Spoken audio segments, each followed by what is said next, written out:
नमस्कार. संध्याकाळचे 5:30 वाजत आहेत. मी वर्षा नलवडे देशमुख बुलेटिनमध्ये आपलं स्वागत करते. राज्यासह संपूर्ण गावाखेड्यांमध्ये काय घडतात या घडामोडी आपण बघणार आहोत 36 जिल्हे 72 बातम्यांमधून. पुण्यातील भाजपचे बंडखोर उमेदवार प्रदीप कंद फडणवीसांच्या भेटीला. या भेटीमध्ये विधान परिषदेच्या निवडणुकीसंदर्भात चर्चा झाल्याची माहिती. भाजप आमदार राहुल कोल यांच्यासोबत प्रदीप कंद मंत्रालयात पोहोचले. पुणे विधान परिषदेतून कंद यांनी उमेदवारी अर्ज भरला. कोकण विधान परिषदेच्या अर्ज छाननीच्या वेळेस शेकापकडून आक्षेप. उमेदवारांचे अर्ज प्रतिज्ञापत्र ऑनलाईन का टाकले नाहीत असा शेकापचा सवाल. शेकापचे उमेदवार अरविंद म्हात्रे यांनी हरकत नोंदवली आहे. अमरावतीचे अपक्ष उमेदवार विप्लव बाजोरिया यांच्या उमेदवारी अर्जावरती आक्षेप. काँग्रेसचे उमेदवार हर्षजित देशमुख यांच्याकडून आक्षेप. बाजोरिया यांनी प्रतिज्ञापत्रामध्ये दिलेल्या संपत्तीच्या माहितीमध्ये तफावत असल्याचाही आरोप. सोलापूर विधान परिषद निवडणुकीमध्ये काँग्रेसच्या उमेदवाराच्या अर्जावरती आक्षेप. आदित्य फत्तेपूरकर यांच्या अर्जावरती सूचकाची सही बोगस असल्याचा आक्षेप. सूचक म्हणून नाव असलेल्या नागेश भोसले यांनी आक्षेप घेतला. सोलापूरचे भाजपचे उमेदवार राजेंद्र राऊत यांच्या अर्जावरती आक्षेप. अपक्ष उमेदवार आणि शिंदेचे नेते रमेश बारसकर यांच्याकडून आक्षेप. शासकीय निवासस्थानाचा वापर केल्यासंदर्भातील माहिती लपवल्याचा आरोप आहे. जन्मतारखेचा चुकीचा उल्लेख केल्याचाही आरोप आहे. सांगली सातारा विधान परिषदेचे भाजपचे उमेदवार धैर्यशील कदम यांच्याकडून अपक्ष उमेदवाराच्या अर्जावर आक्षेप. अपक्ष उमेदवार किशोर धुमाळ यांच्या अर्जावरती आक्षेप. धुमाळ यांच्याकडून अनुमोदक सूचक म्हणून बोगस सह्या केल्याचा देखील आरोप आहे. नाशिकच्या नेत्यांच्या वागणुकीमुळे ठाकरेंच्या शिवसेनेमध्ये मोठी खळबळ. ठाकरेंसोबत चर्चा करूनही अनिल कदम आणि वसंत गीते यांनी उमेदवारी अर्ज भरला नाही. पक्षांतर्गत वाद सभाट्यावर सूत्रांची माहिती. जळगाव विधान परिषद निवडणुकीमध्ये महायुतीचा विजय होईल. राज्यामध्ये विरोधकांची एकही जागा निवडून येणार नाही. मंत्री गिरीश महाजन यांची टीका. सोलापूर विधान परिषदेत सूचक आणि अनुमोदकाच्या बोगस सह्या आहेत. न्यू राष्ट्रीय समाज पक्षाचे उमेदवार अशोक वाघमोडे यांच्याकडून बोगस सह्या. जिल्हाधिकारी कार्यालयातील सुनावणीला अशोक वाघमोडे हे अनुपस्थित असल्याचंही समोर. कोकण स्थानिक स्वराज्य संस्था विधान परिषदेच्या मतदारसंघातील अर्जांची छाननी पूर्ण. विधान परिषदेच्या मतदारसंघात 6 उमेदवारांची 12 नामनिर्देशन पत्र वैध आहेत. महेंद्र दळवी यांची कन्या जुईली यांचेही नामनिर्देशन पत्र ठरलेलं आहे वैध. धाराशिव बीड लातूर विधान परिषदेसाठी सर्व 14 अर्ज वैध आहेत. 9 उमेदवार निवडणुकीच्या रिंगणात कायम आहेत. महायुतीचे उमेदवार बसवराज पाटील यांनी सर्वाधिक म्हणजेच 4 उमेदवारी अर्ज दाखल केले होते. कांद्याच्या प्रश्नावरून पुण्याच्या मनसरमध्ये विराट क्रांती महामोर्चा. आमदार रोहित पवारांसह महाविकास आघाडीच्या नेत्यांचा मोर्चामध्ये सहभाग. आंदोलनादरम्यान पोलिसांनी रोहित पवारांना ताब्यात घेतलं. सरकारनं शेतकऱ्यांच्या कांद्याला प्रति किलोला 25 रुपयांचा दर द्यावा. नाफेडच्या माध्यमातून 10 लाख टन कांदा खरेदी करावा. कांदा प्रश्नावरून आंदोलनासंदर्भात रोहित पवार यांची प्रतिक्रिया. कांद्याला कवडीमोल भाव मिळत असल्यानं शेतकऱ्यांमध्ये संताप आहे. मनसरमधील मोर्चामध्ये खासदार निलेश लंके आणि आमदार रोहित पवार यांनी कांदा रस्त्यावर फेकला. सरकारच्या धोरणांचा विरोधात यावेळेस घोषणाबाजीही करण्यात आली आहे. मनसरमध्ये आंदोलनादरम्यान युवा शेतकरी राहुल बहिरट यांच्याकडून विष प्राशन करण्याचा प्रयत्न. आंदोलकांच्या सतर्कतेमुळे मोठा अनर्थ टळला. आंदोलनस्थळी काही काळ तणावाचं वातावरण निर्माण झालं होतं. अमरावतीमध्ये पेढी बॅरेज प्रकल्पग्रस्त आक्रमक झालेत. अमरावतीच्या भूसंपादन विभागामध्ये मांडला ठिय्या. आमचे पुनर्वसन करा नाहीतर प्रकल्प रद्द करा. प्रकल्पग्रस्त ग्रामस्थांची मागणी आहे. कॅनलची दुरुस्ती होत नसल्यानं शेतकऱ्यांचा आत्मदहनाचा प्रयत्न. धुळ्याच्या उडाणे गीताने गावातील शेतकऱ्याचा जिल्हाधिकारी कार्यालयाबाहेर आत्मदहनाचा प्रयत्न. कॅनलमधून गळती होत असल्यानं शेतकऱ्यांच्या पिकांचं मोठं नुकसान. सोलापूरमध्ये सीना नदीकाठच्या शेतकऱ्यांचा जनाक्रोश मोर्चा. माढा तहसील कार्यालयासमोर शेतकऱ्यांचा ठिय्या. कोळेगाव धरणातून सीना नदीमध्ये पाणी सोडण्याची मागणी. नांदेडच्या मुदखेड तहसील कार्यालयावरती काँग्रेससह शेतकऱ्यांचा आक्रोश मोर्चा आहे. खासदार रवींद्र चव्हाण मोर्चात सहभागी. शेतकऱ्यांच्या विविध मागण्यांसाठी काँग्रेसचा मोर्चा आहे. सोलापूरच्या माढा तालुक्यामध्ये शक्तीपीठ महामार्गाचं सर्वेक्षण सुरू। शक्तीपीठ महामार्गाच्या सर्वेक्षणाला अरणमधील शेतकऱ्यांचा विरोध आहे। पोलीस, मोजणी अधिकारी आणि शेतकऱ्यांमध्ये शाब्दिक चकमक। शक्तीपीठ महामार्ग होऊ देणार नाही, शेतकऱ्यांची भूमिका आहे। चंद्रपूरमध्ये सत्तेत असणाऱ्या शिवसेनेवरच पाण्यासाठी आंदोलन करण्याची वेळ आली आहे। हे जनसामान्यांचं आंदोलन असल्याचा शिवसेना नेत्यांचा दावा आहे। शहरातील पाणी टंचाई संदर्भात प्रशासनाची सुस्त भूमिका आहे। इंधन दरवाढ आणि महागाई विरोधात येवला काँग्रेसचं आंदोलन। तालुकाध्यक्ष समीर देशमुख यांच्या उपस्थितीमध्ये शहरातील विंचूर चौफुली या ठिकाणी आंदोलन करत वाहन चालकांमध्ये मेलोडी चॉकलेट वाटप करण्यात आलं। इंदापुरातील कर्मयोगी साखर कारखान्यावरती ट्रॅक्टर मालकांसाठी या 2025-26च्या हंगामातील वाहतूक आणि तोडणीचे पैसे अद्याप न मिळाल्यानं ऊस वाहतूकदार आक्रमक झाल्यात। कारखान्याकडे लाखो रुपये अडकल्यानं आंदोलन छेडलंय। इंधन दरवाढी विरोधात कोल्हापूरमध्ये पवारांची राष्ट्रवादी आक्रमक। जिल्हाधिकारी कार्यालयासमोर पवारांची राष्ट्रवादीची मूक निदर्शनं। पोलिसांनी कार्यकर्त्यांना रोखल्यानं कार्यकर्ते आक्रमक। पोलीस आणि कार्यकर्त्यांमध्ये शाब्दिक बाचाबाची। लातूर जिल्ह्यातील अनेक गावातील शेतकऱ्यांना पीक विमा अजूनही मिळालेला नाहीये, मंजूर झाला नाहीये। शेतकरी संघटनेकडून कृषी अधीक्षक कार्यालयामध्ये ठिय्या आंदोलन। गेल्या वर्षीचा पीक विमा मंजूर न झाल्यानं शेतकरी चांगले संतप्त। अनुसूचित जातीच्या उपवर्गीकरणाला बुलढाण्यामध्ये तीव्र विरोध होतोय। 58 जातींच्या वतीनं जिल्हाधिकाऱ्यांमार्फत मुख्यमंत्र्यांना पत्र देण्यात आलेल्या मागणी करण्यात आली आहे। जिल्हाधिकारी कार्यालयासमोर निदर्शनंही करण्यात आली आहेत। नाशिक शहरामध्ये मान्सूनपूर्व पावसाची हजेरी। उकाड्यानं हैराण झालेल्या नागरिकांना पावसामुळे काहीसा दिलासा। सकाळपासून नाशिकमध्ये ढगाळ वातावरण होतं। दुपारच्या सुमारास पावसानं जोरदार हजेरी लावली आहे।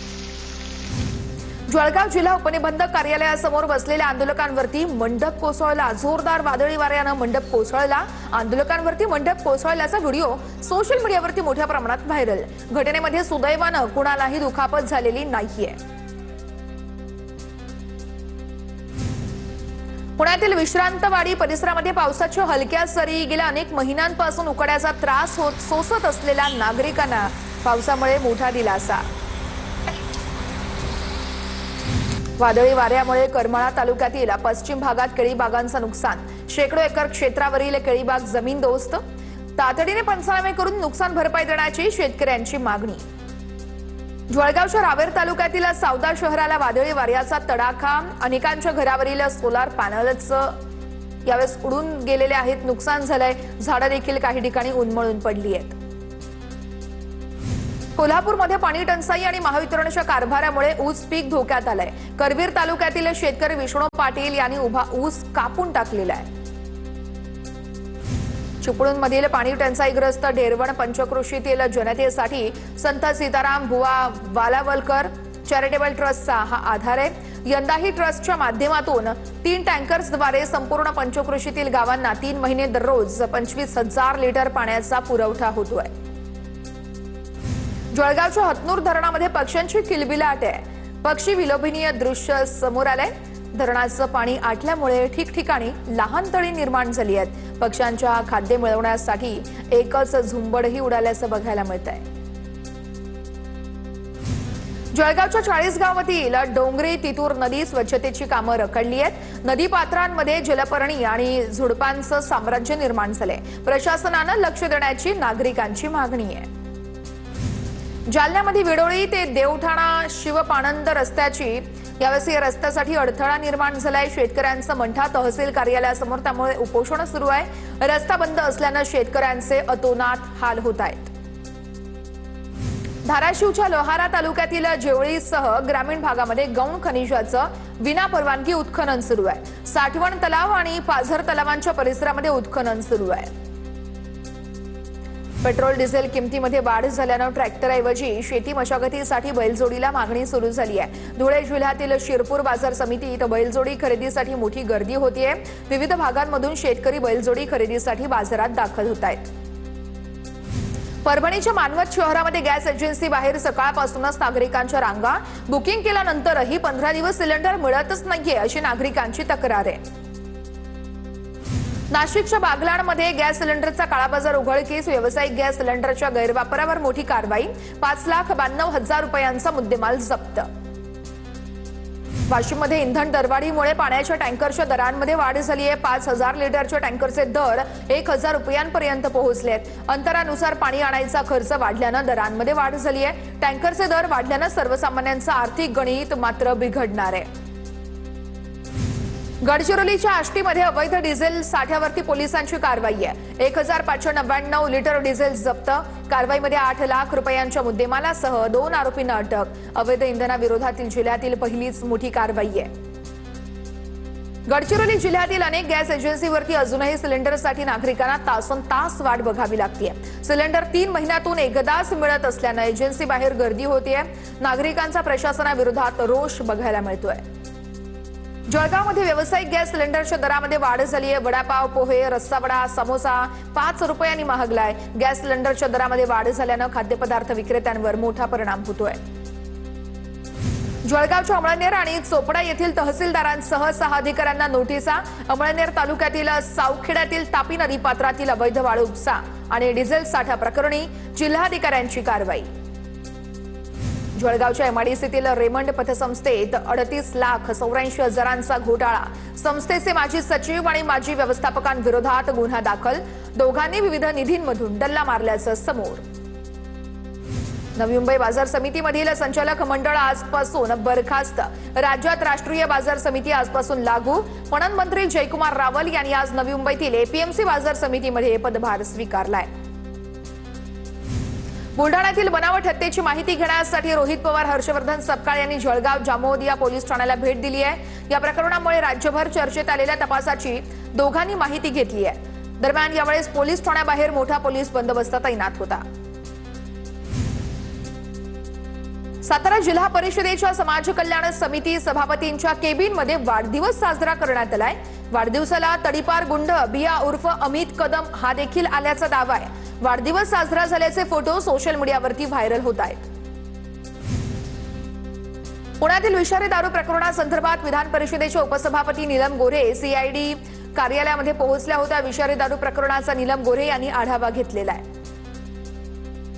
जमीन फसवणूक प्रकरणामध्ये भोंदू खरातल्या न्यायालयीन कोठडी। पोलीस कोठडीची मुदत संपल्यानं सिन्नर पोलिसांनी पुन्हा खरातल्या न्यायालयीन यावेळेस कोठडी बजावण्यासाठी न्यायालयामध्ये हजर केलं होतं।